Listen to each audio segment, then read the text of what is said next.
Hello everyone. It looks like everything's working because I made it work. Hooray! OBS has been forgetting my camera every single time I stream for the last couple of weeks. Hello Bartley! Thanks for hanging out. Thank you for following the channel. I am also very excited to talk about Daggerheart. In terms of updates, I don't have any original information. I'm going off of information that I have seen elsewhere. I don't have any special inside information. I was not able to be at Gen Con, unfortunately, and so I didn't get to play a demo myself. I'm hoping that there will be future opportunities for demos in the future. But for you or for anybody else, if you did get the chance to demo the game at Gen Con, I would love to hear your experiences or any corrections or updates you might give to the stuff that I'm talking about here, because I am going off of other people's information. And to be really clear about that, I'm going to jump over here real quick. Let's do, where is my capture here?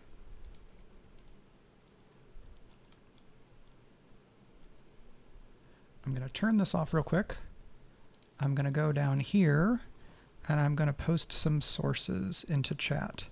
So the stuff that I am going off of comes from these links here. So these are a couple of different tweets from individuals who played a demo at the convention, and then a lot of information from Christian Hoffers reporting for comicbook.com with the character sheet, I believe, is the vertical that the Christian was reporting from, and then that YouTube video is the video or a video companion to the reported piece on comicbook.com. Ecuador, yeah. Gen Con gets people from all over, but it is, the US is not close to the whole world because nothing is close to the whole world. So I hope that as the game gets closer and as there's release, then there will be plenty of people in Ecuador for you to be able to play with if you like playing locally. So, stuff about Daggerheart. I'm going to assume that some of the people watching have just seen nothing and then go in greater depth when I can and where it is appropriate. First thing to know about Daggerheart that we have seen is that it's not a D20 focused system. It instead focuses on the beautiful, wonderful D12.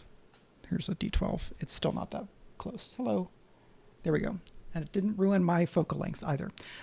So you're going to roll two 12-sided dice and then add those numbers together as the core resolution mechanic. But also, the dice need to be different from each other because one is the hope die and one is the fear die. You roll, add your numbers together, and then you say which of those two dice was higher. So I rolled a 7 on my hope die, an 11 on my fear die. So my total would be 18 with fear because the fear die rolled a higher number than the hope die. This means, in addition to the fact that accounts have said that anytime you roll the same number on both dice, so if I rolled 2 9s, neither dominates, right? Because they came out at the same number. But when you roll doubles on the dice, that's a critical success, even if you roll a double 1.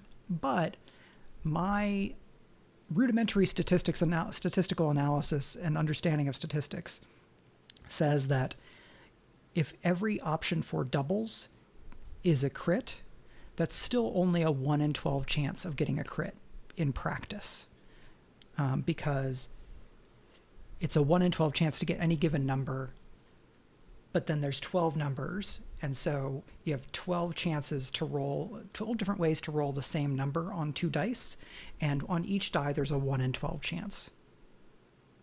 And so that's how the math worked out to me, but I am not a statistician.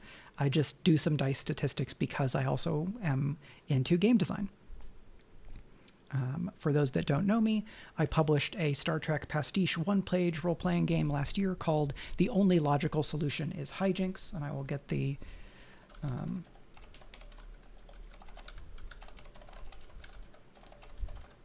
I'll get the link for that and put it into chat in case people are interested. It is currently pay what you want on itch.io. And this is like a Star Trek pastiche of very serious characters in very silly situations. I'm also working on a Forged in the Dark role-playing game based on my novella series Genrenauts. So Genrenauts is a dimension-hopping story heist role-playing game, and that one is on submission with publishers right now.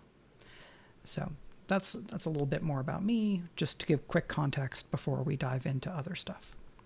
So with the rolling mechanic, I haven't seen anything specifically about like hard defined skills yet. There is some information on a wild form sheet for the druid class that talks about things like deceive, dodge, locate, navigate, sneak, sprint. And I don't know if those are moves like in Powered by the Apocalypse games, or if this is some other kind of designation that like, oh, well, you're going to get some bonus when the thing that you're doing can accurately be described as those. I'm not really sure yet because I didn't get to play a demo, so I'm still going off of very limited information. So with resolution, you're always going to roll your 2d12. It seems like in a lot of situations you're going to get to add... I'm just going to move this so that I can expand it because there's some stats down here, right? Agility, strength, precision, intuition, presence, knowledge. These are your 6 stats. Yeah, I love the resolution mechanic and the use of cards. Bardley says, I also am really digging the use of cards. I think it's a smart way to be able to put a bunch of information all in one place without the character sheet seeming too overwhelming,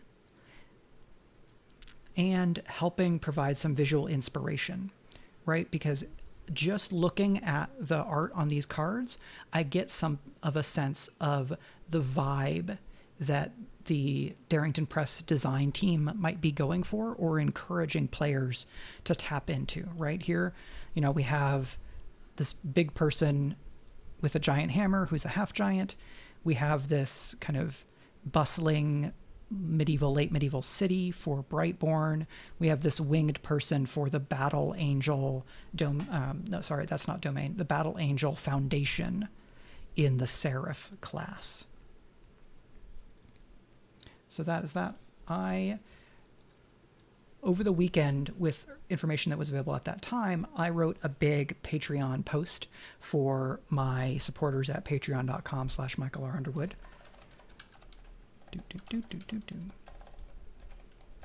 I should have a command for this, don't I? Beautiful. So I'm going to be going off of my notes, but also drawing in some other stuff that I've heard and learned from different people. Having the hope die and the fear die and having the criticals on doubles means that we have, as I count them, 5 options for the result of a roll. You can succeed with hope, which is probably a yes and. You succeed and get a bonus. You can succeed with fear, which is a yes but. Yes, you do what you wanted, but there is some kind of drawback or complication.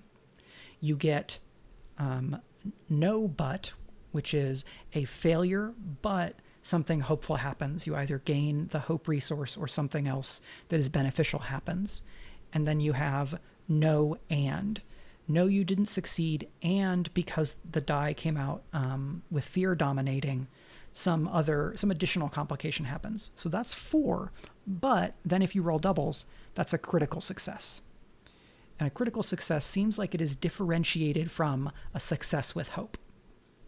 I don't know exactly how that plays out because I have not seen any GMing information, and that's fine. I know these were demos at Gen Con. According to Spenser Starke, lead designer on the game for Darrington Press, Daggerheart is still in a very, very early state. So I would say it's likely, but I have no insider information on this, it's likely that Daggerheart is earlier in the design process than Candela was 2 or 3 months ago when we got that quick start guide for Candela, right? We didn't have a quick start guide at Gen Con. So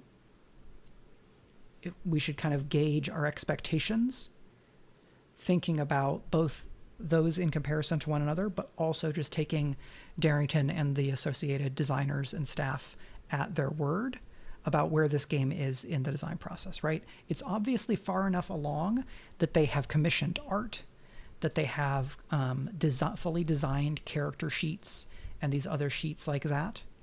It's far enough along that they feel confident showing it at the largest games convention in North America for the year, right? I don't remember if like Essenspiel or other European shows are actually bigger than Gen Con, so I don't want to necessarily claim like the world's biggest, even though it may be. But it's still really big. Darrington Press is based in the US. It makes sense that, you know, they're focusing on US-based shows. They were just at San Diego Comic-Con, where there was a Candela Obscura panel, though that panel was at least as much or more about the show than the game. And there's no news from Critical Role or Darrington thus far about whether there will be a Daggerheart show from Critical Role. Daggerheart has frequently, and I think pretty widely, been suspected as a game that Critical Role might use for their fourth mainline campaign, Campaign 4, whether that is in Exandria, their kind of main setting, or not. I don't know any of that. We don't know yet. It's still far off. They may not even have made that decision yet, but maybe they have. That's for them to say when they like.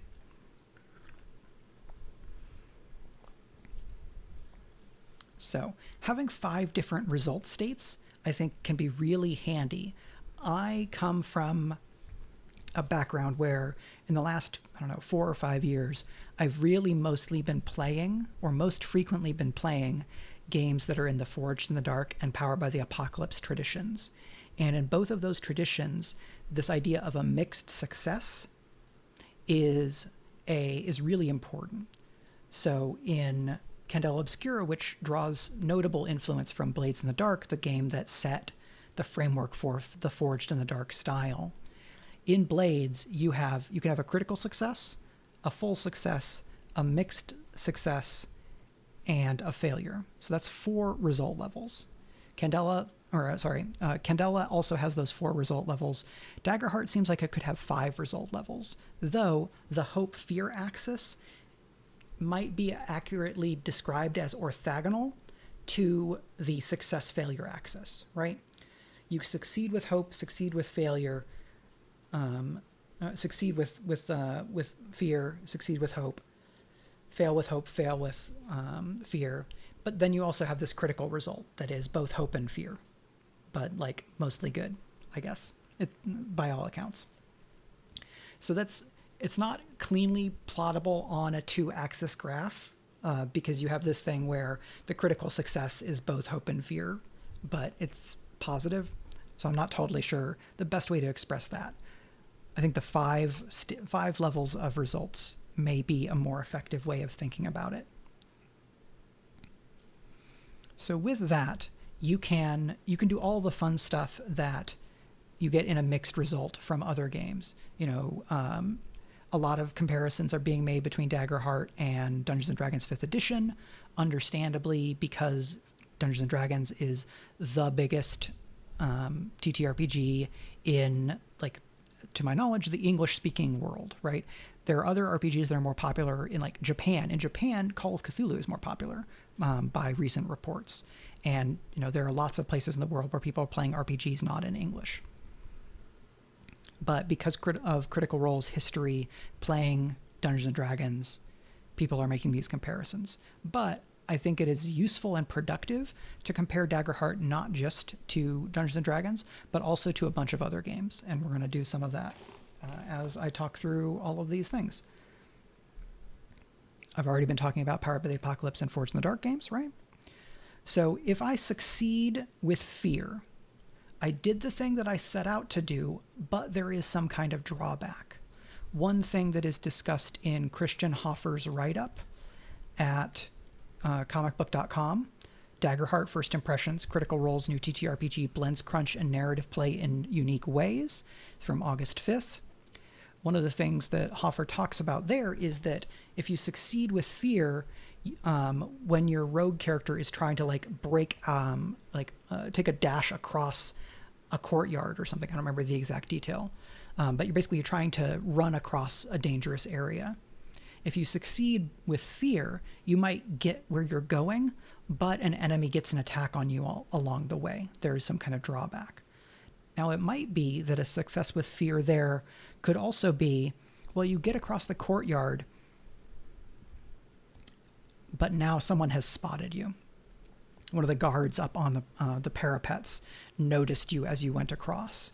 And so if you had been hidden before, now someone has seen you. Maybe they don't still know where you are, right? You could have been seen, but you're not actively being tracked. And so that is still a success because you got where you wanted to go. Or maybe if you're trying to climb up and sneak into a castle and you succeeded with fear, well, you've gotten up, but then someone has noticed you. The exact ways that should be parsed are probably going to be down to GM guidance. Again, that is TBD. I know that I'm pretty sure that there are non-Darrington employees who were running some of those games at Gen Con, but I'm sure they have NDAs or something like that where they're not being really forthcoming about information because they're not being allowed to, which is understandable. The accounts that I've seen have been from people who played in the demos, right? So I don't know if they signed NDAs. No one has talked about that, having done so. And Hoffer, at least, was able to release these, and there hasn't been like a claim by someone at Critical Role or Darrington. That seems very unlikely that would happen because of the way that Hoffer talked about it. So I feel pretty confident in that. Let's take a look at some other stuff on this character sheet here, right? So this is from a player who posted a sheet from the game. We have these traits down here. These seem to range from like -3 to +3 or 4 in a way that also reminds me of Powered by the Apocalypse games. In Powered by the Apocalypse games, you typically have, a trait at +2, maybe 1 or 2 at +1, some at 0, and then 1 at -1 here, right? We see that precision is -1, strength is 2, agility is 1, presence is 1, intuition and knowledge are blank, which means I take those to be zeros. Now, I don't know if that means that anytime you roll something where strength is applicable, if you're going to add that 2 to your 2d12 roll. I could interpolate or extrapolate, depending on how I want to frame it. I can guess that that's the case, but I don't know for sure. In Powered by the Apocalypse games, there are specific moves that you do, and in those games, you describe what your character is doing, but you don't need to use need to use mechanical language. Then the GM will say, it sounds like what you're trying to do here is defy danger. If we had our rogue who was trying to run through an active battlefield to get across a courtyard. If I'm playing that rogue and I describe that action, the GM says, that sounds like defy danger, because we're playing a game where that's one of the basic moves. To defy danger, you should roll agility, roll plus agility. If I'm using the Powered by the Apocalypse GM framing, I would do that, but I don't know that that's the case in Daggerheart, right? So I take my rogue, I have my 2d12, I roll an 11 and a 10. The hope die is larger, so I have a 21 with hope, but then I would get to add my agility, so it's a 22 with hope. That might be how it works, I'm not sure. I know that there's a spellcast trait, right? Spellcast strength here on the Seraph, where let's see what, I'm trying to remember if there's a specific thing that is done here. Okay, there's not a 1-to-1, but I think there are other places where they talk about, make a spellcast roll, DC something. Yeah, so Bartley mentions here in the half-giant card, the Ancestry, that any melee weapon you wield has its range increased to very close. And I see that over here, this arcane gauntlet is a strength weapon with a melee range.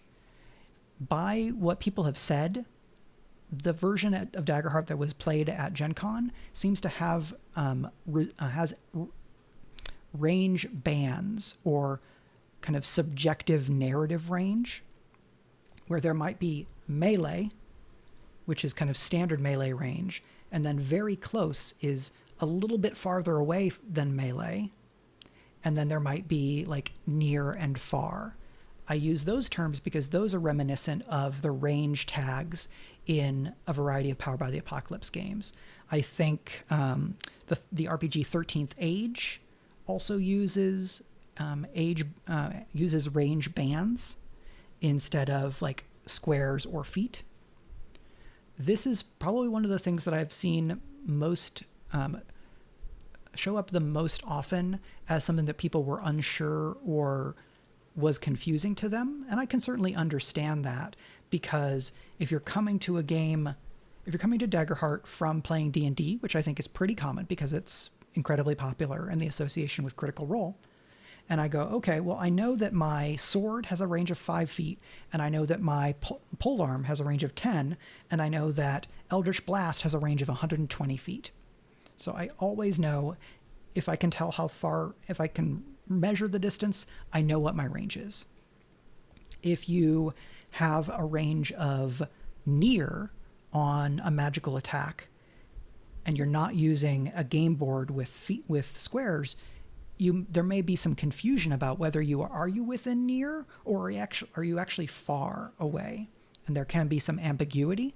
I certainly understand that that could be a challenge for a number of people. I believe someone talked about having difficulty with kind of more vague or like subjective ranges in games because of having aphantasia. Like not, I don't understand aphantasia especially well, but my understanding is that it means that you cannot readily hold or create an image in your head, right? So when I'm playing a role-playing game and I'm thinking about subjective range, I have an image of that, of the scene playing out in my head. And I use that to like keep track of blocking, and right. And like, I do that when I'm writing like my fight scenes as a novelist, right? I keep track of where people are relative to one another, somewhat in a non-visualized fashion, somewhat in a visualized fashion. D Yellowflower says, yeah, I have that. So I could see this range band system presenting a challenge. And I don't know if that is something that Darrington is already working on and a full version will have more support tools for, or if that is just going to be a design choice that they like for a variety of reasons because it does X, Y, or many things, but then creates a challenge to some potential players and makes it more difficult for those players, much as it will make playing much more easy for a variety of other players, right? Every system, the designers make choices intentionally or unintentionally, which make the game more approachable or accessible to different people in different ways. I say both approachable and accessible because this question of aphantasia is an accessibility question. You know, much the same way as if your role-playing game does not have an audiobook version, then that is an accessibility limitation to someone who is blind, right? If the only way to engage with a game is to read text, okay, do you have a Braille version? If you don't have a Braille version and you don't have an audio version, that game is inaccessible. Other elements of design may be described more in terms of approachability, where it's not a question of disability in the way that like disability studies or disability advocacy talks about, but how the rules are presented, how many things you have to keep track of at a given time. And there is some overlap, right? Because there's a question of cognitive load and executive function and things like that. And that can quickly extend beyond my knowledge of like disability studies. There are a variety of people in the tabletop space who actively work in that area and take that as a focus. And I look forward to seeing and hearing and engaging with those analyses. I'm hoping that Darrington has people keeping an eye on accessibility and disability access in the design process, right? Sensitivity readers / cultural consultants. I would certainly want to do that if I were in their position. It's something I'm certainly planning on doing for the Genrenauts game if and when I'm able to bring it to publication. Yeah, DLFhour. I had the very first responses I saw to the range bands were like, oh, come on, it's fine. But I had not in that moment been thinking about aphantasia. So I was wrong in that regard. I think it's very good to keep in mind. And so I took that note. This was me reading a discussion, not a response to me, but if it had been, still a very good note, something that I should be keeping in mind. So we have all of these. Yeah, we have this range thing here, right? So if you're a half giant, understandably, your reach is big. Bartley, I have not seen anything about a specific initiative mechanic. Hello, the kids are asleep. What I have seen with regards to initiative is some discussion that if you are in combat and you get a success if you get a success or failure with fear, that the result of that complication from rolling with fear might be that initiative passes to another side, right? Passes to your opposition. So if the kids are asleep and if everybody in this who's here right now, all like 4 or 5 of us are all player characters, and I roll with fear in combat, the GM might say, okay, well, here's the result of your action. But then because you rolled with fear, now the ogre is going to go, right? And in that case, we might get what ends up looking like a my turn, your turn back and forth initiative. That's it's not side initiative where all of one side goes and then all of another side goes. More like some war games, maybe. Talk about that. I think there's something like that. There's sort of that kind of initiative system in Games Workshop's Kill Team game, which I've watched a few Let's Plays of, but have not played myself. But I think this may also mean that if, Bartley, it's your turn and you get a failure but with hope, it might stay our team's turn, right? Or if you get success with hope, you might then have your action set up what DLFlower is doing, so that you can kind of get on a roll, right? If you succeed with hope, you might be able to then have the next person combo with the thing that you've done in a really cool way. And that type of action combo is really fun. I love seeing it in like TV or film or anything like that. I think the Legend of Vox Machina cartoon series, adapted from the campaign 1 of Critical Role, has a number of instances where they do this fun combo thing where 2 characters are teaming up to do something really cool. And I would love to see a system that really helps enable that in Daggerheart. So fingers crossed. I think with any of these, with a lot of games, you can make something like that happen. But if the systems are already enabling that type of play, that seems really exciting to me. So that could be really cool. All right. I think the next big thing to talk about is going to be damage, because there is an interesting system in how damage and hit points are managed, where I see some influence from a few different places, or I'm seeing parallels, right? I don't know for sure the influences, because there hasn't been discussion from the Darrington team about direct influences. So, okay, cool. So we've got our half giant character here, right? Hildegard. Hildegard has an arcane gauntlet, which sounds really cool, and it does D10 damage that is magical. So let's say that Hildegard has hit using the arcane gauntlet and is currently using the Battle Angel ability that says you may spend a hope to take flight for a number of minutes equal to your level. While flying, do an additional 1d8 damage to any attack you make, right? So we've got an Arcane Gauntlet that does a D10 damage. Here's our D10. But we're also doing an extra D8 of damage. So as I understand it, we would roll these two dice together and then add these numbers. I don't know if we add the strength modifier as well. So I got a 9 on the D10 and a 2 on the D8. So that would be 11 damage. When I'm doing damage to an enemy, I don't know how that's managed because people have mostly been talking about the way that they receive damage, right?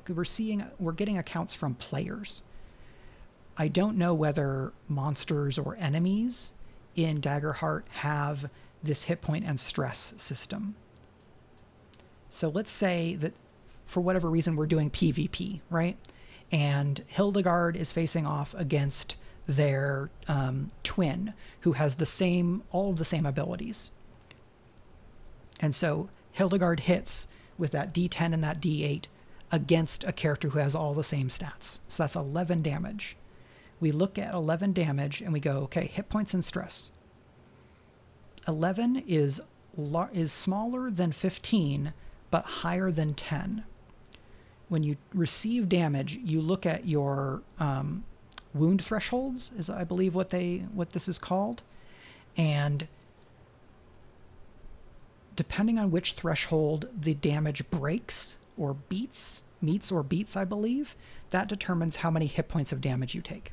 So if Hildegard takes 11 damage, that is greater than 10 but less than 15. A major wound is 2 HP. So Hildegard, she would mark these 2 HP boxes that are here, right?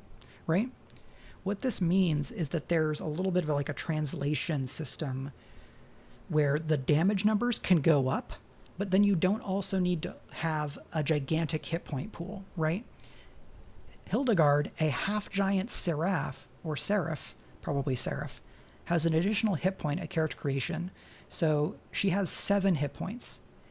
This is a level 1 character. I don't know that it's going to be likely to have more than 7 hit points as a level 1 character. It seems like 7 hit points is a lot for a level 1 character. But that means that, a giant can hit you for 20, and it doesn't take 20 hit points. It's 20 damage, which gets compared to wound thresholds, and that would be severe, and so you'd mark 3 hit points. As I understand it, that means that a starting character with 6 hit points is always going to take at least 2 hard hits to be knocked down, or 3 major hits, or 6 minor hits, and then some combination thereof, right? If you take a severe hit, a minor hit, and then a major hit, that's going to be 6 hit points. Okay, that seems like it's the base framework. Now there's a couple of things that modify that. We see that there's a stress track here. If you get hit for damage that is less than your minor wound threshold, you don't lose HP. You instead lose a stress. And so that seems like it is Daggerheart's version of expressing the ways that you might get kind of banged and thrown about in a combat, but that happens without being like a significant hit to you, right? You do you're having like an anime combat and the ogre like hits you and knocks you back into a wall, but as you hit the wall, you kind of gritting your teeth, and then you jump off the wall to go back at them. You got hit, but maybe you only lost a stress instead of losing a hit point. So that means that there's 4 options as a result for when you get hit in this game, if I'm understanding correctly, right? If it's below your low threshold, you lose a stress. If it's above your minor but below your major, you lose 1 HP. If it's above your major but below your severe, you mark 2 HP. And if it's above your severe, you mark 3. I would guess that it's easier to get stress back than HP, because the design here suggests to me, if I'm interpreting it correctly, that it is preferable to lose a stress than to lose an HP. Because It's the result from taking less damage. Taking more damage means you lose HP instead of stress, and it stands to reason, as damage goes up, the result is worse for you. It seems like stress is a resource that's also used for other abilities. If I jump through here, let's see, do I have something? Yeah. In this ability, Deft Deceiver, for the Rogue class, mark a stress to take advantage on a roll you make to deceive or trick someone into believing a lie you tell them. So for that, you have to spend one of your stress resource. But there are abilities where you don't have to spend stress. So if that rogue character is in a fight and has spent a couple of stress for rogue things and then takes a lower hit, they're also going to lose stress. So then there's a little bit of like a balancing element, as if, and I'm going to compare to Dungeons and Dragons because it's really well known, it would be like having abilities that say, roll your hit die and lose that many HP to activate this ability. I believe the Blood Hunter character class that Matt Mercer created for 5e has some of that element. So it's not necessarily the most surprising that we might see something that is a bit similar here in Daggerheart, because my understanding is that Mercer is also probably pretty involved in the design process as one of the principal people in Critical Role. So I've got this big, tanky Seraph. She's a half giant. Surely the fact that I have a bunch of armor is going to impact the way that I take damage, right? One, I believe that these wound thresholds are based on your class. So a Seraph has 5, 10, 15. And then this rogue has 4, 9, and then something I don't know because the dice are covering it up. And I don't see anything in the abilities that impact wound threshold. So I think it comes from class. And that is what I have been hearing from other people who played in demos. So one, my Seraph is going to be instantly tougher, harder to do more hit point damage to than a rogue character. And a half giant character is going to have an extra hit point slot. And I'm guessing that this class is going to have access to heavier armor as starting equipment. How does armor get used? So in the same example, when Hildegard is fighting her twin, Hildegard takes a hit for 11 damage. Hildegard has armor of 5 from the breastplate. And let's imagine that her armor track here is empty, right? 1, 2, 3 armor boxes is what you start with, according to accounts that I've seen. Hildegard looks at her wound thresholds and goes, well, 11 is going to be a major, but if I use one of my armor boxes, I take 5 off of that 11, and it goes down to 6, which means that it's a minor hit. And so instead of losing 2 HP, I would lose 1. So you're going to spend one of your armor, subtract that 5 from the 11 damage you take, and then you apply the 6 against your wound thresholds instead of the 11. So the armor turned a major injury into a minor injury. Or armor might turn a minor injury into like a superficial injury where you mark stress. This reminds me, not so much the armor, but the overall threshold thing, reminds me of the 7th Sea role-playing game from Alderac Entertainment Group in the 90s, because I have been playing role-playing games for a long time. And, I started playing TTRPGs in the early 90s.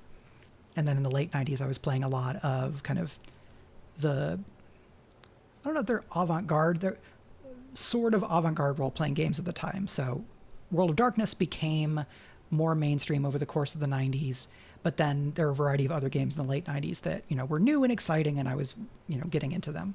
And then I played a bunch of different stuff in college. So this hit point and damage and armor system has a decent bit of crunch to it.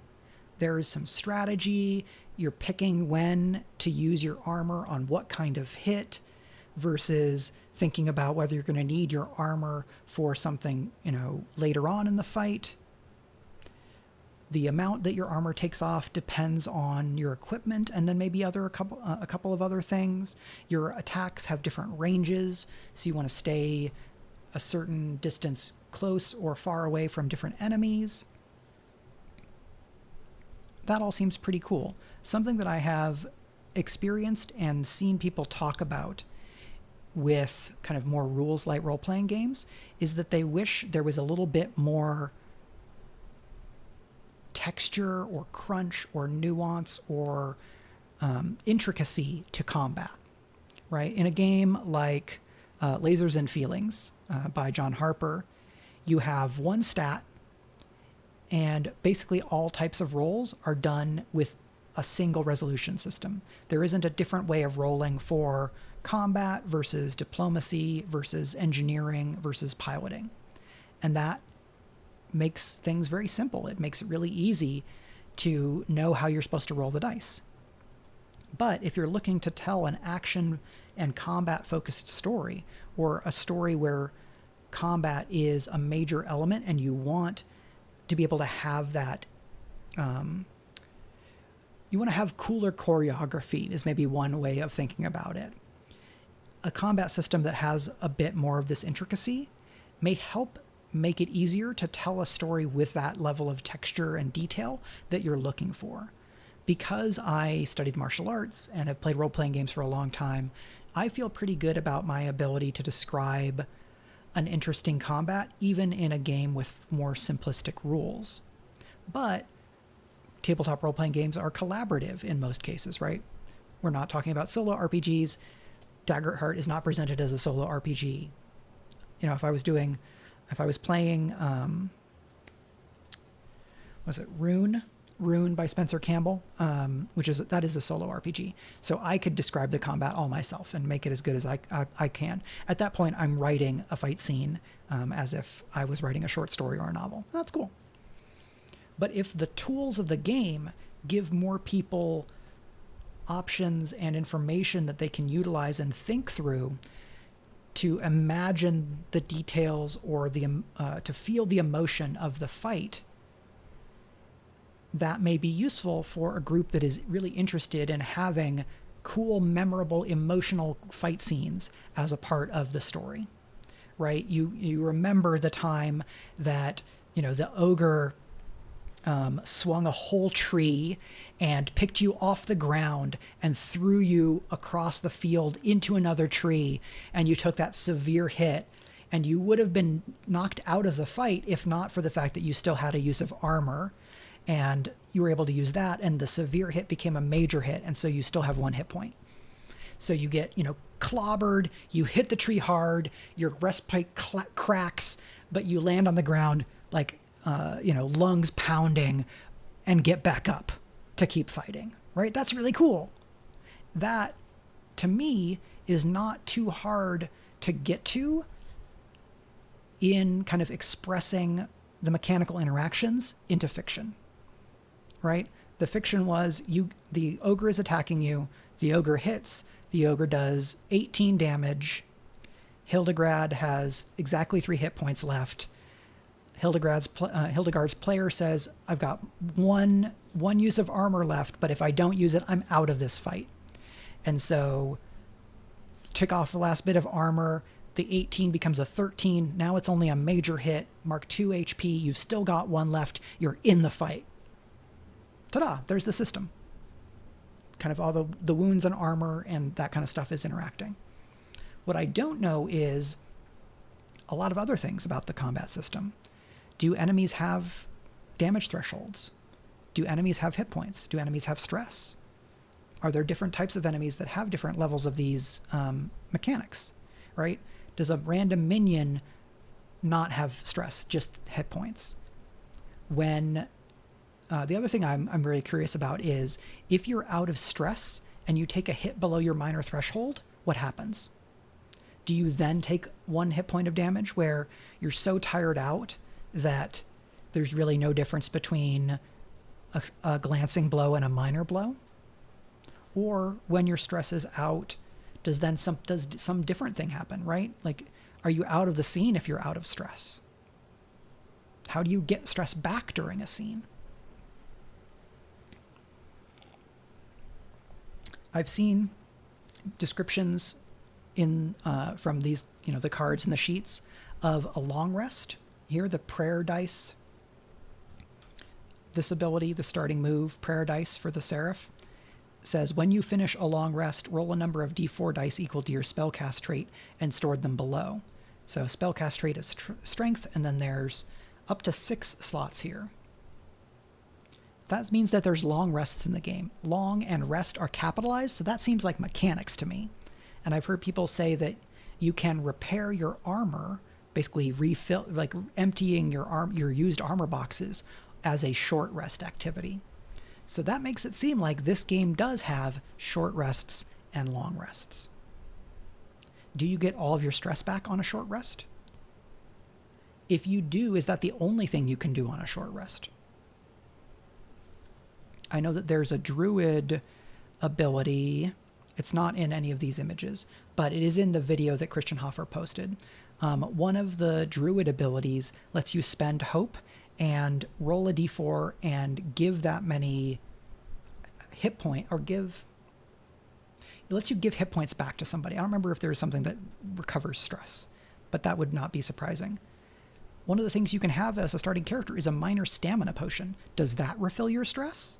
Right? If Hildegard is in a fight and is down to their last stress, can they chug a minor stamina potion and clear all that stress, meaning that they can take another 4 or 5 glancing blows and they can just dive back into the combat?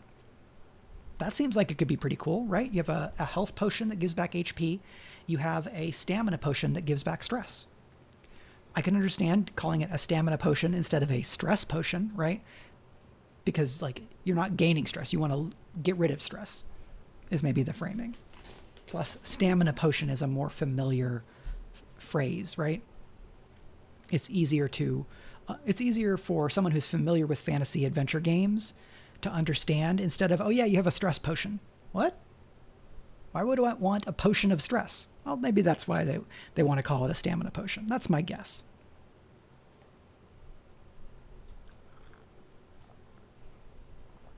The other big thing here, before we get into character creation stuff, seems to be this hope track.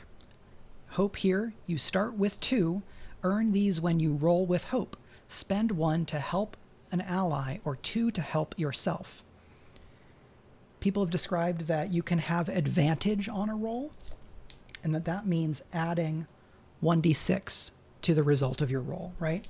So I would roll, and I go, okay, I have nope, that was a d10, not a d12. So I have a 1 on my hope die, a 4 on fear, and then a 2 on my advantage. So that would be 5 plus 2 for 7, but with fear.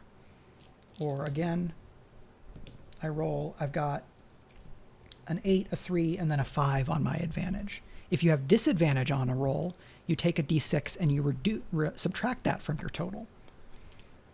So we have the 2d12. We can have advantage or disadvantage on a roll, and then maybe we're applying one of these traits. So that's a few different factors, but not a ton. And the things that you're adding or subtracting are fairly small numbers, right? The 2d12 range goes from 2 to 24 total in a 1 to 12. And then you can add up to 6 or subtract up to 6 from a d6. And your traits, you're adding or subtracting what seems like most frequently 0 to 3. So those are still pretty small numbers, but having to add and subtract a few different things for a result, that's not nothing. I'm hoping that this game will have digital play tools. Darrington works with Foundry and with Demiplane and Alchemy and other VTT companies to prepare a module for Daggerheart, so that if I'm playing Daggerheart online with my friends, there is just a button that says, Arcane Gauntlet attack. And they can press that and it'll do the normal attack the way that the system says you should do it. It's been an incredible resource for a bunch of different games that I've played. I think Dungeons & Dragons 5th Edition greatly benefits from having that online tool, because it lowers the barrier to entry in terms of how much math someone is asked to be doing in like a moment-to-moment basis, and that's a nice load off. So we've got that. We have some stuff about inventory. Wealth here is interesting.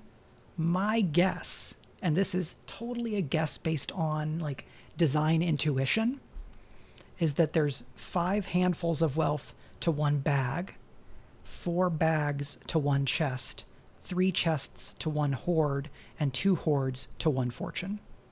Because there's a nice like flow and symmetry there. Totally off the dome, no confirmation from official sources or secondhand sources from people who played the game. That's just my guess. This is still then theoretically a way to abstract money instead of being like, okay, well, the farmer gave us each 17 gold, but then it's 20 gold for this thing. And like for a group that doesn't want to have to do a lot of like accounting, this wealth system might be really nice, where there's still some keeping track of how much money your group has or your characters have, but it's already abstracted to a degree in the same way that coin is abstracted in Blades in the Dark, the game by John Harper, which is the foundation of the Forge in the Dark style, and an acknowledged influence on Candela Obscura, Darrington's other like big forthcoming tabletop role-playing game. I don't know that they frame it as big tabletop role-playing game. It's just how I see them. I haven't played Queen by Midnight at all, so I don't know where to put it in regards to anything. And then I know they have Till the Last Gasp, which is like a one-on-one game. Seems fun. I haven't gotten to play it. So with hope, you gain hope on rolls where hope dominates, right? Where hope is the higher die. You can spend hope to help an ally. I'm guessing that's with advantage. Or you can spend 2 hope to help yourself. Again, I'm guessing that's with advantage. There are some abilities where you can spend hope to do an extra thing, right? The Battle Angel, you may spend additional hope to pick up and carry another creature that is approximately your size or smaller using the Battle Angel ability. Well, there are other things where you can use hope. I don't know that you spend hope. Yeah, so over here, the Rogue, under the Nightwalker Foundation, Dark Cloud, make a spell cast roll 12. I'm guessing 12 is the difficulty. On a success, create a temporary dark cloud that covers any area within close distance of you. So that's another distance indicator. Anyone in this cloud can't see outside of it, and anyone outside of it can't see in. You are considered cloaked from any enemy it blocks line of sight from. Cloaked is capitalized, so that seems like some kind of status that you can have. Cloaked probably makes you harder to see or harder to hit or something like that.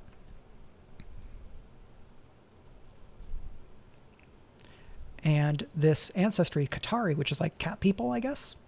Feline instincts. On any agility rolls, you may mark a stress to reroll your hope die. If you do, take the new result instead. So you make a roll, you can spend 1 stress if your fear die comes up as a 7 and your hope die comes up as a 2.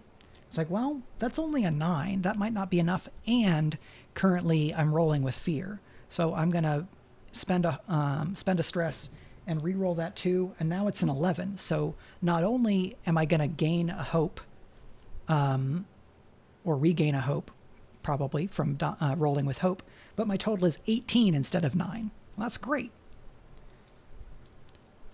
With that, do you want to spend a stress to re-roll when your hope die is a 6?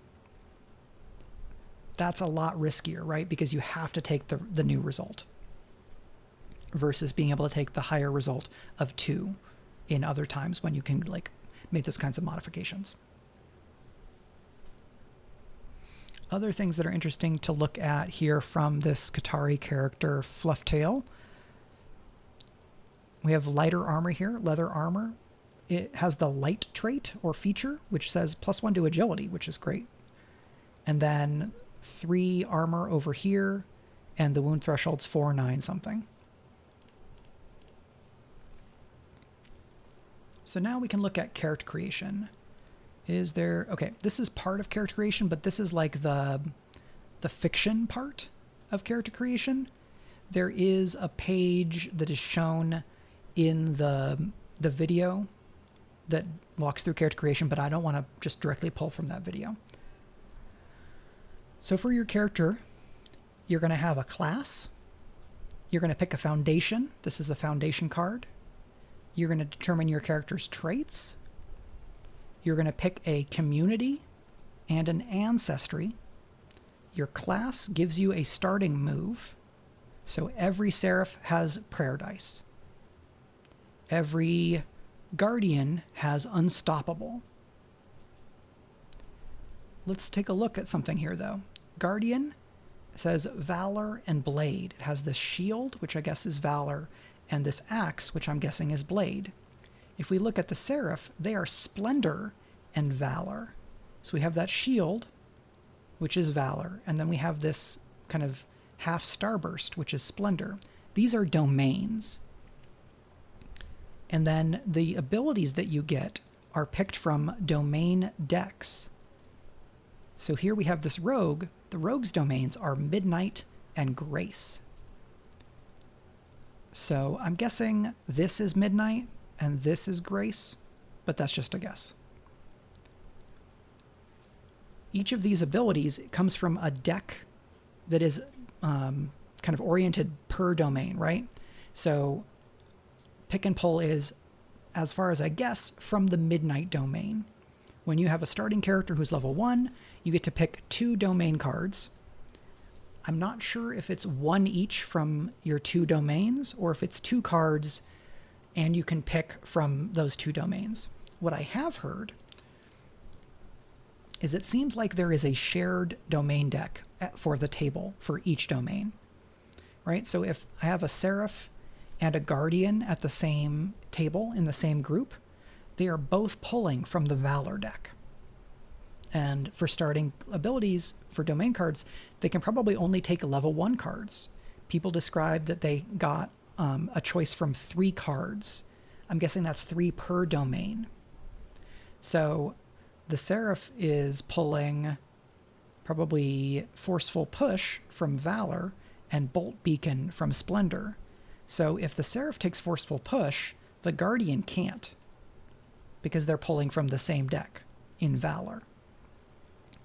That encourages players, as far as I can tell, and this is again extrapolation and interpolation based on my understanding of game design and like kind of table management, right? Table culture, is that the fact that the domains overlap tells players, hey, there's some overlap between what a Seraph does and what a Guardian does.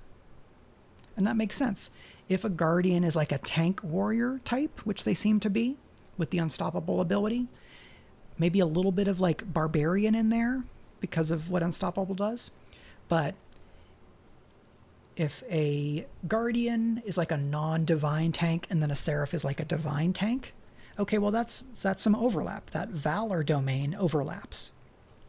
Whereas Splendor and Valor is different than Midnight and Grace. So if you have a rogue and a Seraph at a table together, or a rogue and a Guardian, none of those domains overlap. You've got a tanky character and you've got a sneaky character. That makes sense. There's not really overlap there. And what this means is that I think it's a smart way of building into the design that some of the classes have some overlap in what they do and how they approach things. Right? If you have a fighter and a paladin in your group, they have some different kinds of stuff that they can do in Dungeons & Dragons, but there's some overlap. Your rogue and your paladin are not going to have as much overlap.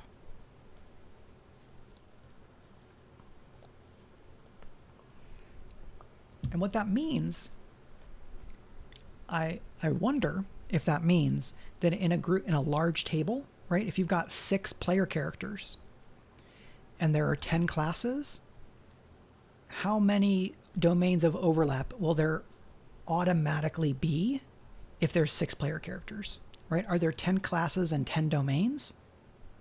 Or are there like 10 classes and 12 domains?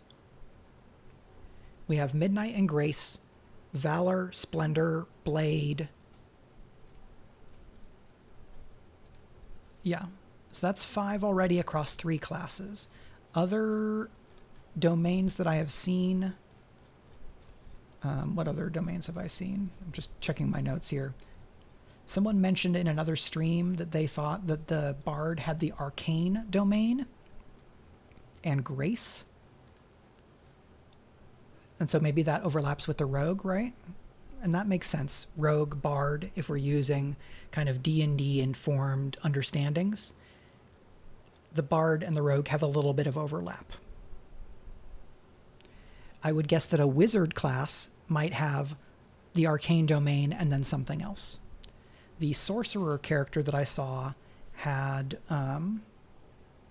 what domains did they have? I don't recall. But I think there's a decent chance that there are few enough domains that at a large table you have to really think about the combination of classes you're taking. And then there's going to have to be collaboration and negotiation at the table of who gets what abilities. Because if there's only one of each domain deck at the table for your campaign, and 3 people have the same domain, that really limits the domain card choices of those 3 characters in that area, especially if one of the characters that has a shared domain also shares their other domain with a different character, right? If I'm playing a Guardian with Valor and Blade, and the Seraph has Valor as well, and then maybe the Warrior class has Blade, then both of my domains, domain decks, I'm sharing with another player. And it seems like it could limit ability choice, and would mean that the kind of floor of collaboration required for a healthy table is going to be maybe a step higher than it might be in another game. In other games where you don't have this like shared deck thing, you might make characters that have overlapping capabilities where there isn't strong niche protection, where each character kind of has a protected thing that's only their thing. In Daggerheart, it seems like this idea of overlapping domains of ability is something that they've been really consciously thinking about, and that overlap is built in to some of the design element. There's going to be an influence on how groups are built from the fact that the domain decks are shared. If that information is correct, that may not make it into the final game. It might be that every character gets their own set of domain cards. Whether that is the way that things are now, or that there is a change, or something else changes. Who knows what could change in this game, right? They might throw out domains entirely. I don't know. I'm not on that team right now, right? If they want to hire me, they're welcome to call me. There hasn't been discussion from this team about design intent, right? People playing demos at Gen Con, there wasn't a big press release from Darrington. I was kind of expecting one. There might be a press release with some more information in this coming week or in coming weeks beyond that, or they really wanted to treat this more like a playtest and just really not have information get out, but it did anyway because there's so much excitement about the game. And that's understandably a challenge, because if you're Darrington Press, you have a really large audience for the Critical Role show. You have some audience already for the games that you've made, Ukatoa, To the Last Gasp, and Queen by Midnight, and these other things that they're making. And they want to be able to get outside playtesters, right? Playtesters who aren't already connected to Darrington Press in some way, or aren't like contract playtesters. I know that MCDM pays some of their playtesters, like the lead playtesters, the people who are GMing, would be my guess. And I think that that's a really smart idea in terms of, if you want really high quality feedback, you want to give clear instructions, you want to value the playtester's time, you want to figure out how to make the process most rewarding to the people who are doing the playtesting for you, so that they try to bring their best information communicated in the best way as they're giving feedback in their playtest, right? I've playtested Genrenauts in a few different places. I have a private playtest group that's all friends of mine. I have playtested with a different group of friends of mine. I have run playtests at Big Bad Con. I did one last fall. I'm going to do that again this fall. And then I've playtested a couple of other times online in different formats. With the people who I didn't know before the playtest, the only impetus for them to give feedback to me is what they feel like they want to do themselves. Unless, being involved in the playtest had other expectations built into it, right? One of the things that I did was I playtested the game within an online playtesting community where there was an expectation of reciprocity. If your game is getting tested, you are expected to test other people's games. And so if I want good feedback from my game, one of the things I might do to help ensure that is give good feedback to other people's games so that the quality and level of feedback is high wherever I am participating, right? And that's like positive reciprocity.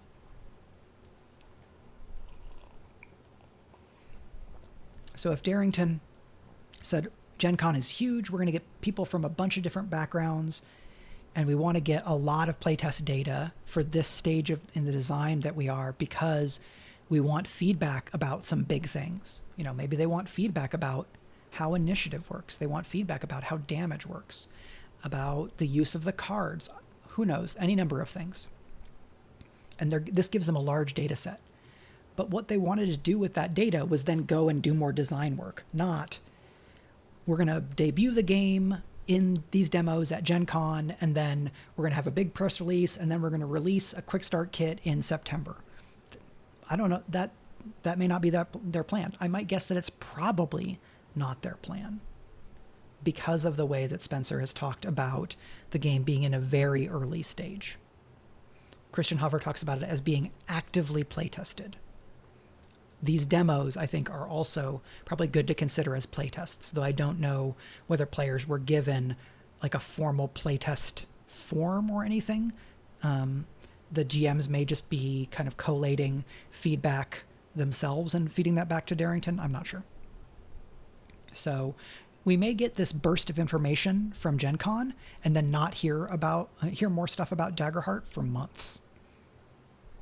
And based on the material that's available here, because GMing information has not been released, because I'm guessing that the GMs are under an NDA, understandable, we're not going to be able to do the thing that we could do with Candela when that Quick Start guide was released, which was start playing the game immediately, right? I ran 2 sessions of Candela Obscura within the first month of that Quick Start being released.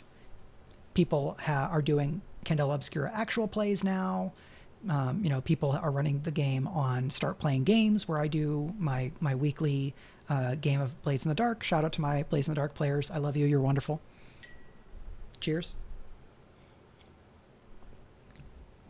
So, we may still be kind of poring over this limited information for some time now. Thank you to Yellowflower. Cheers. I have one of the things I have on the channel that you can spend channel points on is a hydrate reminder, which some people have done at different times, and I appreciate. Because I've been talking for an hour now. What else do we want to talk about for Daggerheart right now? I'm looking through my notes. Okay. Yeah, one of the things that I want to talk about, this is really my analysis and interpretation of the game more than repeating other people's words, but I'm building on other people's stuff. So in character creation, we have this stuff here. We have background questions, connections, inventory, and character description. You see character description here? Let me zoom in on this. Enhance. Can I? Here we go. Enhance. All right. Hopefully that becomes clearer, this character description section. This is for the Guardian class. Here's also some text. As a Guardian, you run into danger to protect your party, keeping watch over those who might not survive without you there. So very much a tank character, if we're using MMO terms. Did tank start in MMOs, or did it go to MMOs from tabletop role-playing games? I don't remember. I definitely feel like I started hearing it once MMOs were popularizing. Perhaps someone knows in chat. If you do, I'd love to hear so. So, character description. Choose one or more from each line or make your own. Clothes that are weathered, casual, padded, tactical, loose, intricate, royal. Eyes like fire, lilacs, endless ocean, night, ivy, seafoam, earth, winter, carnations. These are pick lists. Pick lists are a way that people describe similar kind of steps and options for character creation, most commonly seen in Powered by the Apocalypse role-playing games. In Apocalypse World by Vincent and Mackay Baker, the first Powered by the Apocalypse game, you have a playbook, and playbook seems like very much a template for the way that character sheets are being done in this game. All you need as a player to play the game is your playbook, and then maybe a reference sheet for the basic moves. But really, if you have your playbook and you have a good, you're able to communicate with the GM, you don't need anything else, because the GM tells you when you need to roll or anything like that, and then you can refer to your sheet for how you do that roll or how you process damage. And in those pick lists, DL Flower says, I was just trying to explain PBTA playbooks to a friend who'd only played D&D, and this is a much better summary, lol. Well, thank you for the compliment. I appreciate it. I think it can be tricky to explain some of these things to folks who have not experienced something in that design style. Yeah, right? Because so much for me of the sea change in how I approached tabletop games after I started looking at and playing Powered by the Apocalypse and then Forged in the Dark games was about philosophy and like identifying and pursuing play aesthetics. So in your playbook for Apocalypse World, if you are playing the Gunlugger, which is like stone cold badass, guns everywhere, take down anybody, incredible combat powerhouse, but maybe not really strong socially, the pick lists would help suggest that not to be effed with vibe, right? You might have cold eyes, dangerous eyes. You might have a body that is built like a brick truck. For a guardian, body that's tall, lanky, curvy, rotund, short, thin, toned, stocky, broad, carved, tiny. That seems like these body options are across different classes. But I might wonder if attitude like a general, a caretaker, a wrestler, an elephant, or a captain, that might be class specific. Right? You have a guardian who's like a caretaker. Are you as likely to have a rogue who's like a caretaker? Well, maybe, but maybe not. I think that these pick list elements, attitude, and then maybe one or more of these other ones, I think they are also flavor elements of game design. That they are giving you touchstones to orient players on what the expectations for that class are going to be, right? A guardian is likely to have an attitude like a general, a caretaker, a wrestler, an elephant, or a captain, right? And a guardian who has an attitude like a wrestler is a very different character than a guardian who has an attitude like a caretaker, right? If you have an attitude like a wrestler, like, do you come out like John Cena? Or are you a guardian, if you don't know professional wrestling very much, or you don't want to use wrestler, cool, you use something else. You can have an attitude like a general, or you write something in. So you still have this flexibility, but you're given these sets of evocative options that are ideally going to help prime a player's imagination and orient them toward some of the at least implicit expectations that might be associated with a class. So you do this, you have your background questions. I think that these background questions are also probably class specific, and I'm pretty strongly believing that connections are class specific because I saw this page for a different class and the connection questions were different. So background questions for a guardian. Who from your community did you fail to protect and why do you still think of them, right? That seems like a great origin story question for a guardian. Your focus as a character is on protecting people. And so a key moment in your background is someone you couldn't protect. And then that could become motivation. It's a great role-playing prompt. Other question. You've recently been tasked with protecting something important with the goal of delivering it somewhere dangerous. What is it and where does it need to go? That gives you something, like, that gives you an active and ongoing subplot, right?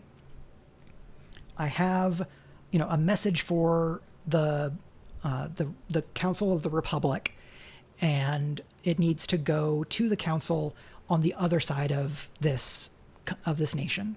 Or I have a peace treaty that I need to escort across a war-torn valley. Cool, right? If you're the player and you come up with that, the GM is like, oh, cool, yeah, absolutely. And this points to something that I'm going to talk about in just a little bit, which is collaboration. And this is something that might be one of the things I'm most excited about for Daggerheart. So under connections, these are connections to other people in your party. It says, after sharing your characters, ask any of these questions to the others in your party. In a group of 4 player characters, I would probably encourage players to use all 3 of these questions to have some starting point of relationship to each of the other player characters. I find that doing this, or a system of bonds, which is fairly similar in something like Court of Blades by Sean and Navi Drake that I run for Speculate in Valaword. I don't think I have a Valaword command here, do I? I do, yes! So I GM a game of Court of Blades, which is a Renaissance fantasy Forged in the Dark role-playing game. I need to update that cast list because we've had some changes there. But Valaword is now an official selection at 3 different web festivals, which I'm very proud of since I GM that game and have been, the primary producer as GM. And over the course of the fall, we're going to have these web festivals and see if our show maybe wins any awards. Earlier this year, we won Best Visuals at the Rainbow Roll Rally. Hats off to you. Thank you so much, DL Flower. I appreciate it.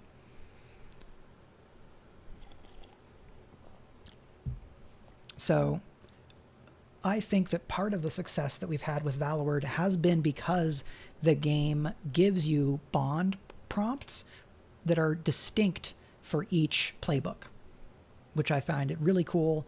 I have a fairly similar system in the Genrenauts role-playing game where I've written my own bonds, and then I have a little bit in there about its impact on XP, right? If your character's bonds with another character came up in an interesting way in a scene. Yes, Triffity Mats has the current cast: Gregory A. Wilson, Brandon O'Brien, Darcy Little Badger, and Rhiannon Held. Thank you, Triffid. So that's a little bit extra with bonds. And what this connection system means is that if you have a group of 4 characters, you're doing session 0 together where you're talking about what you want from the campaign, you're talking about content and safety rules, maybe making a lines and veils list of things that you want to totally exclude or things that you want to kind of keep at arm's distance, lines and veils. You're going to make your characters together, and then you can do connections where you can say, okay, I'm playing the Guardian, and I ask the player who's playing the Rogue, how did I save your life the first time we met? And then if the player who's playing the Rogue is okay with that, with having that connection with my character, then they get to propose a bit of backstory that connects those 2 characters, right? And then the Rogue's connection sheet might have something that says, I'm always getting you in trouble. Why do you put up with me? And then they might ask that back to the Guardian. And then the Guardian says, well, I've saved your life. I'm not going to let you throw it away now. Cool. Now we have a 2-way relationship between these characters that informs or can help inform how they react to one another in play, as opposed to, you meet in an inn. None of you have ever known each other. Good luck. Create a relationship. Some people like doing that. And I think the game will work if you don't do connections right away up front, right? Maybe you do a session together and then you create your own connections with other characters. That's fine. I like having these. I think it's really useful to have them be specific to the playbook, which they seem to be in Daggerheart. And I look forward to getting to play with them. I am going to dehance here. Here's the section on leveling up. This leveling up system also to me looks somewhat similar to the way that it works in Powered by the Apocalypse games, where when you advance, you get to pick a couple of options, but not all the options, right? Levels 2 to 4. At level 2, take an additional experience. Experience is one of the things I know least about in the game, because not a lot of people have talked about it. It seems like experiences are maybe sort of like skills, but a little bit more like aspects in the Fate role-playing game. So in Fate, your character has, I think, generally 5 aspects. And these aspects are things that are true about your character, but can be fairly broad. So a magic-using character might have the aspect font of unstable power that describes who they are as a person. And then any time when the fact that they are a font of unstable power applies in a positive way, they can use a bonus. But then there are going to be times when that will apply in a negative way, and if they let it impact them in a negative way, they get a resource basically for their trouble that they can then use for a bonus later. I think experiences are probably more like broadly defined skill sets, or a little bit like how backgrounds work in Dungeons & Dragons 5th edition, where you pick your background and it might give you languages, it might give you skill proficiencies, it might give you specific gear, it might give you like tool proficiencies. Do I have a character sheet with experiences written down? No. But I remember seeing a character sheet where somebody had an experience that was like lockpick. It's like, okay, does that mean that you can only get to apply that experience when you are actively lockpicking? Or could I say, well, because I'm a lockpicker, I feel like that means that I should get a bonus on something where really fine dexterity manipulation applies. Because I'm a lockpicker, of course I should be able to, pull a magical poisoned needle out of this monster's paw to help them not be agitated anymore. I'm a lockpicker. I should be able to do this. And then they get to apply that experience. It could be that way. I'd love to see if it's something like that. That seems like it could be really fun, because then you don't need a big long list of skills. You can have skills that represent kind of a sphere of knowledge or a sphere of experience, right? It's experiences, not skills. Or you might have an experience that is veteran, right? That you have been in a war, and then that can apply to a few different things. So that seems very interesting. Another thing that I am curious about. So when you level up, record it on your character sheet, then choose 2 available options from the list below and mark them. To me, that seems that you can't take an option that's already been marked.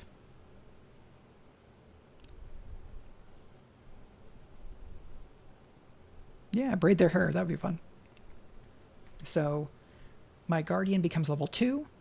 I could increase experiences. I could permanently add a hit point slot. I can increase my major damage threshold, make it so that I can take more damage and only take a minor wound, losing 1 hit point if my major damage threshold goes up. It seems like you might be able to make it so that, anytime you gain a level between 2 and 4, you automatically increase your severe threshold by 2 and choose a new domain deck card at your level or lower. So if I pick for my options, increase your, add an armor slot and increase your major damage threshold by 3, my major threshold goes up by 3, but my severe threshold goes up by 2. So it's probably hard for your major threshold to overtake your severe threshold. Probably by design, because that would be silly. But over the course of your character's career, it seems like you can gain 1, 2, 3 armor slots, 4, 5. That's a lot of armor. So you can gain a lot of armor if you want to focus on that, right? If I'm a guardian, I might want to gain a lot of armor, and I don't care as much about raising my traits, or maybe I don't care as much about increasing my proficiency. Maybe if I'm playing a rogue, I want to increase my proficiency. I don't know what proficiency does yet. I know that proficiency is listed under weapons. So is that like a proficiency bonus to hit? Or are there different things you can do with higher proficiencies? I don't know. TBD. Or other people probably know. I just don't. So that is that. That's character like leveling up. One of the things that Darrington has talked about with Daggerheart was focusing on character options / character progression, right? There's 10 levels. That's not as many as 20 levels. But it seems like a level 1 character has a bunch of different things going on. They have a class starting move.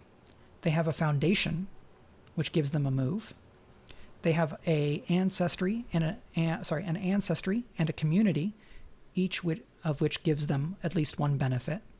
And then they have 2 domain cards, right? So that's class ability, foundation, community, ancestry, and then 2 domain cards. So that's at least 6 mechanical things that are specific to your choices, right? And then you also get weapon, armor, inventory, so that you can have more options. But that gives you a few different things that you can do from the very beginning at level 1. So it seems like each level that you gain is a bigger deal. If the intent of this game is that your kind of scope of action or scope of play is increasing in a big way between level 1 and level 10. So that at level 10, maybe you're fighting demigods, and at level 1, you're saving you're saving a village of goblins from a stampede of like magically mutated boars.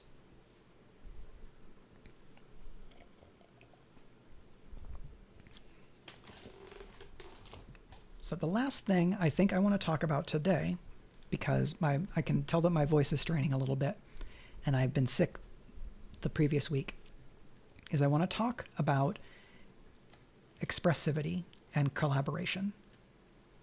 All of these character choice options are ways of a player expressing what they want their character to be. So not just how they roleplay the character, but all these choices that they make. I want to make, somebody who's a hero, and I want to be able to fly in to save somebody. I want to be big and strong, so I'm going to be a half giant. I want to be from a noble line of warriors, so I'm going to have the Brightborn community. I've got this cool arcane gauntlet, and maybe it was handed down to me from my mother, who was also a warrior in my order, in the Battle Angel order, and I want to avenge the wrong that was done to her by her rival, who is like a demon warrior. And you can take some of these mechanic things and you can build on them in deciding who your character is going to be, in thinking about how you want to show the rest of the table who this person is, how you want to present and develop their story in these choices that you make of abilities and what their traits are and all these things, as well as their actions in play. There's also been discussion, both from Christians reporting and other people's accounts, that in the tables where they were playing demos at Gen Con, GMs would frequently ask for creative input from the players, where, you need to go to the next town over. What's that town's name? Or what product is that town known for? And this feels like a kind of collaborative play that shows up in a lot of the games that I really like. Games in what I would more broadly call like a narrative game tradition, that are often more improv based, where often, but not all the time, there is less of a like agency and narrative power gap between the GM having a lot of narrative power and the players not having as much like control over the determining the setting and details about it. In a game like Blades in the Dark, you might have the GM has more authority over the setting, but the players have a fair bit as well. And when I run Forged games, I try to find moments to let my players add something to the world, whether it is a detail in a scene or it is like fully describing some aspect of how things work. So in the first live session, or in the first like play session of Valorword, I asked Greg Wilson, my friend and co-host on the show, when Greg described, so I asked every player, if you want to add some like feature or showcase that's being done for this celebration, when I come to you, please go ahead and do that.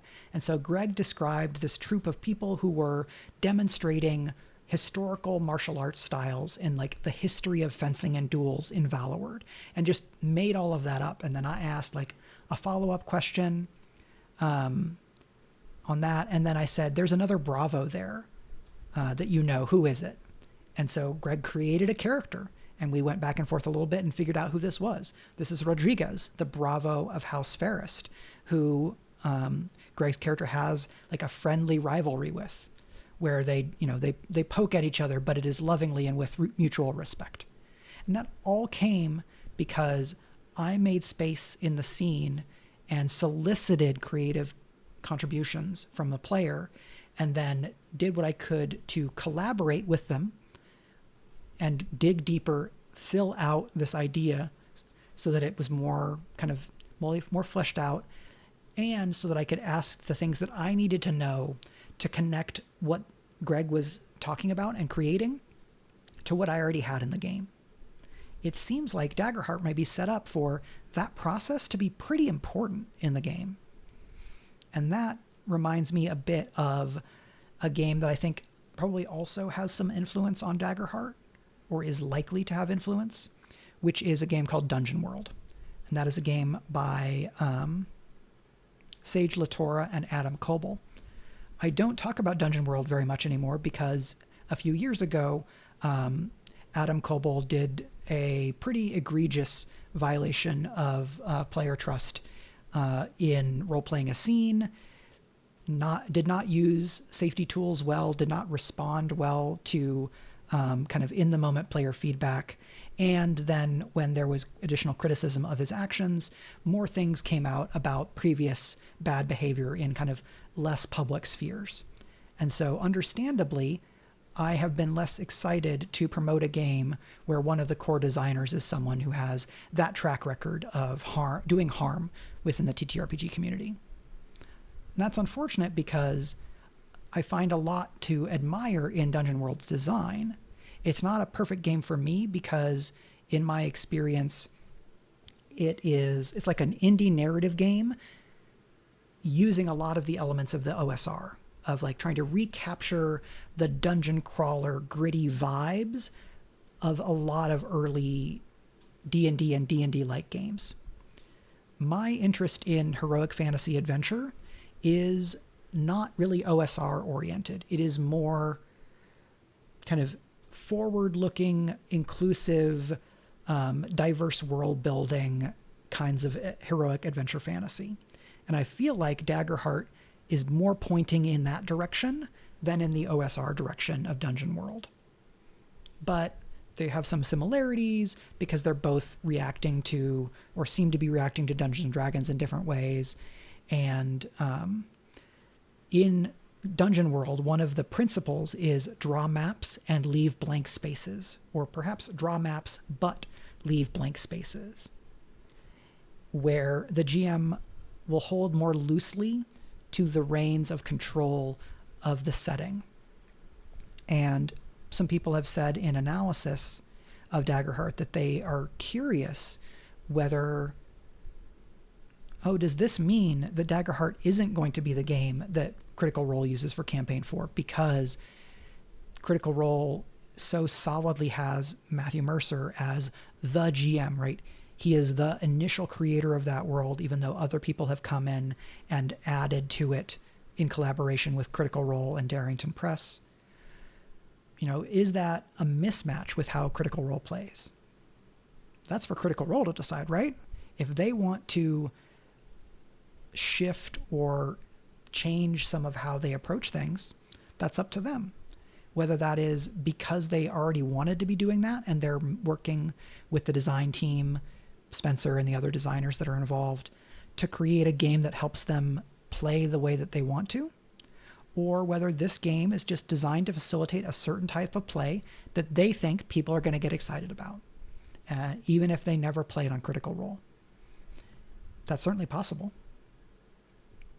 I generally agree with the people whose analysis suggests that it would be weird if Darrington published Daggerheart as this big release, like it seems like they're setting it up to be, and did not promotionally support it with a series on Critical Role.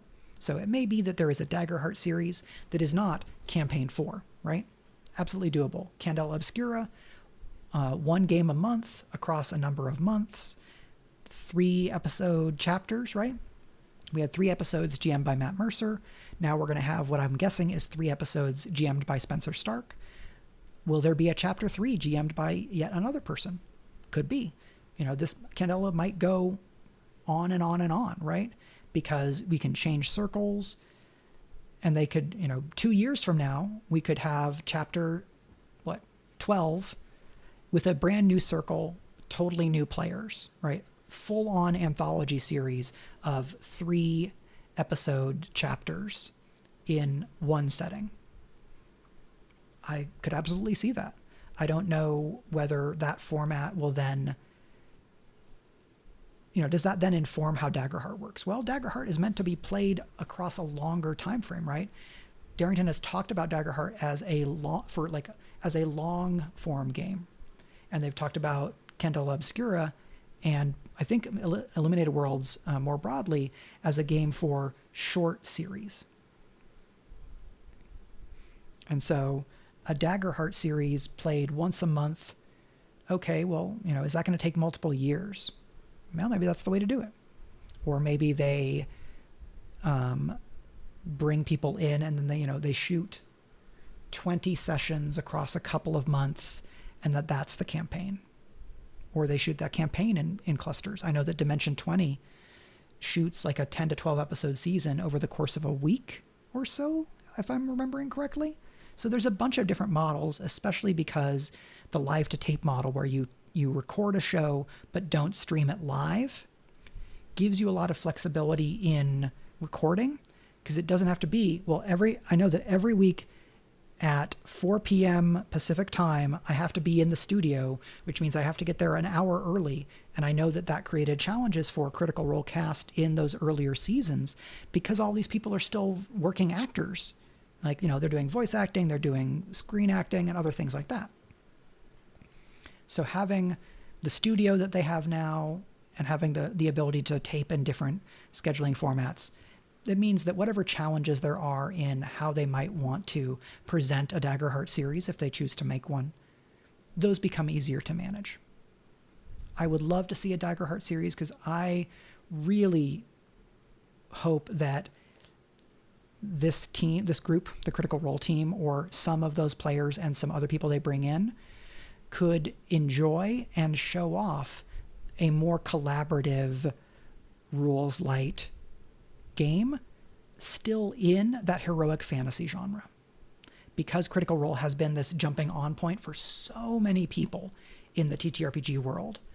They watch Critical Role, having never played a tabletop role-playing game. Some of those people then go on to play tabletop games, and many of them, as I understand it, start with Dungeons & Dragons 5th edition because it's what Critical Role plays. They've already seen some of how the game works, so they aren't starting from zero as new tabletop players, and that makes sense. In a hypothetical world where Darrington puts out Daggerheart and Critical Role does a Daggerheart series that they put a lot of promotional support behind and becomes one of the ways that people first hear about or first experience role-playing games through the actual play form, and then those people go and try to play a game of Daggerheart, so that their entry into tabletop games is not through Dungeons & Dragons 5th edition, but through this other game. And there are lots of other actual plays that play other games as well, but Critical Role has such a big reach. So I would be delighted to see people coming into role-playing games through the Candela Obscura series, through Critical Role, for however long they play 5e. Maybe they keep playing it forever. Through Daggerheart series, I know that people have found Monster Hearts by Avery Alder after Critical Role played a one-shot of that game. And for an independent designer like Avery Alder, though, Avery is quite well known. The difference between a well-known and well-respected independent tabletop role-playing game creator and the number of books that Wizards of the Coast sells is just like, you note that you can't see my hands because they're too far apart, right? It's so big. Of course, it makes sense that Darrington uses their platform to promote games that they make. That's great. Makes perfect sense. I would love a world where we continue to see Critical Role also reaching out and expanding, going, oh, okay, well, we're going to play Mothership here for the Mother game. We're going to play Call of Cthulhu like we did. We're going to play Monster Hearts. We're going to play Honey Heist, and play different stuff from designers from different backgrounds, different experiences, different perspectives, different design philosophies. Would I like them to play Genrenauts? Absolutely. I would love for them to play Genrenauts, right? Of course, why wouldn't I? So I'm trying to bring my most optimistic view and hopes for Daggerheart, for Darrington, for this whole, like, what I'm seeing as a new wave of heroic fantasy game design that maybe was already underway, but it has definitely been accelerated and catalyzed by the reactions to the proposed OGL changes at the start of the year, right? Pathfinder creating their kind of new core to fully step away from the original, the 5e OGL. Well, whichever OGL they were using, I don't remember anymore actually, because Pathfinder 2 is so distinct.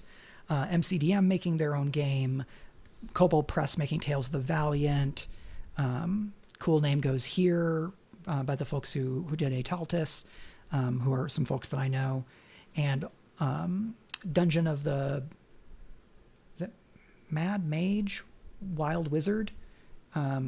Shadow of the Wild Wizard, I think, is the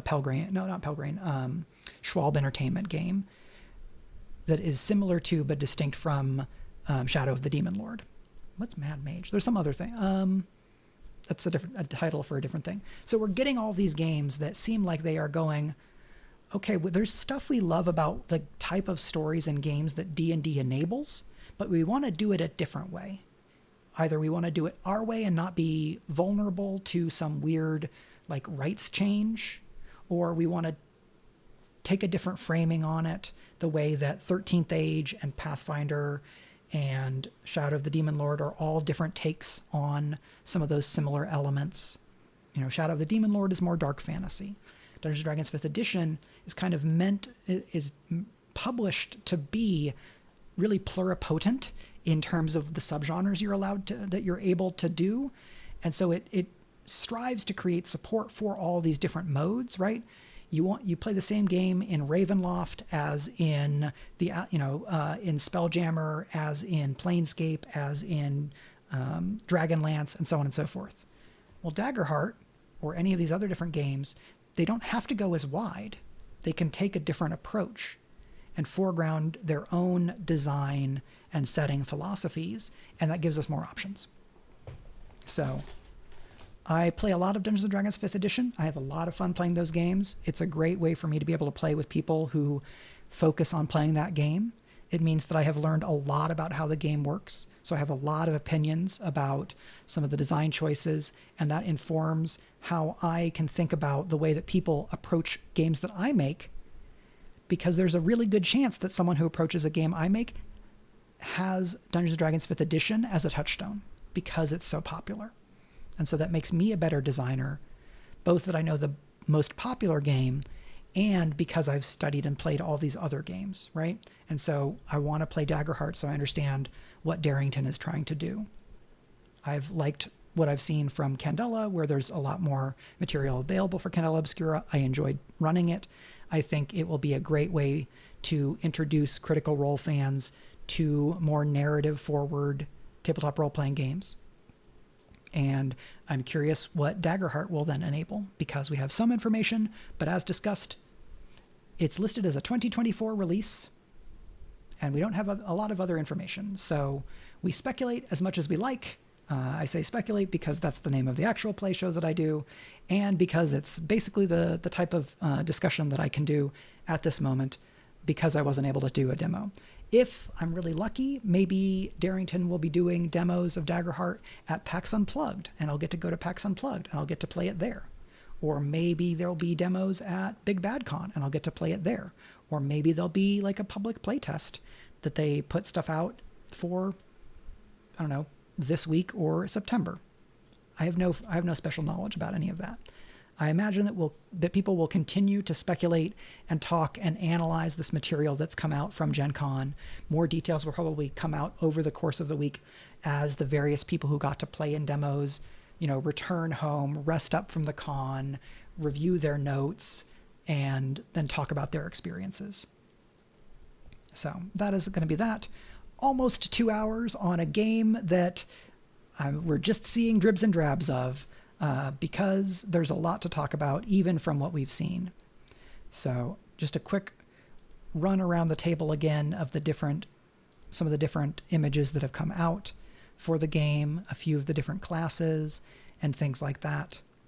There's a lot more information out there if you want to go to Reddit, if you want to go to I would definitely say go to this comicbook.com article and watch that YouTube video.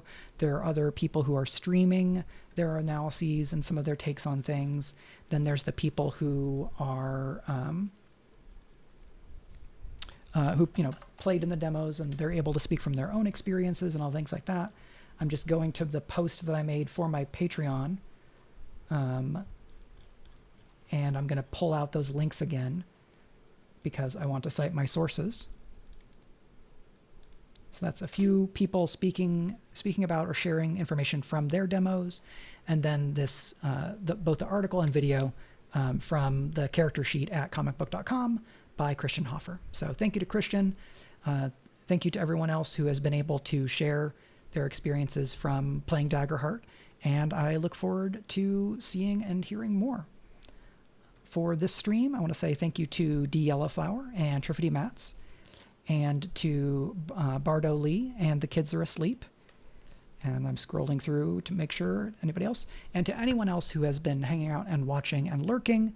And then thank you to folks who watch the VOD either here on Twitch or over on YouTube.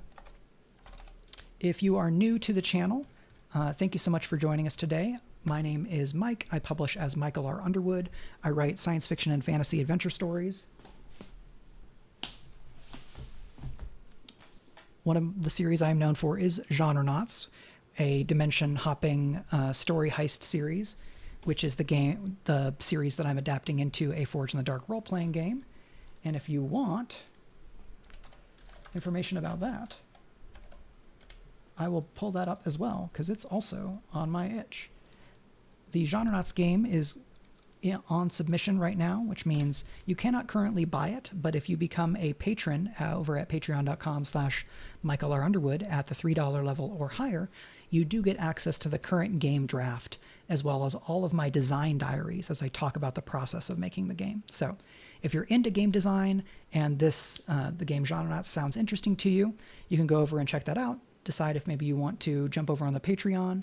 On the Patreon, I have multiple years worth of essays about writing science fiction and fantasy in prose, about the business of publishing, because I worked in trade publishing for about a decade before going full-time as an author. There are videos and essays about tabletop game design, about various tabletop experiences that I've had. There are pictures of my cute dog Oreo, who is wonderful, and I should probably go and take care of. So that is all of that. Thanks again to everyone for coming out and hanging. to talk about Daggerheart and role-playing games and things like that.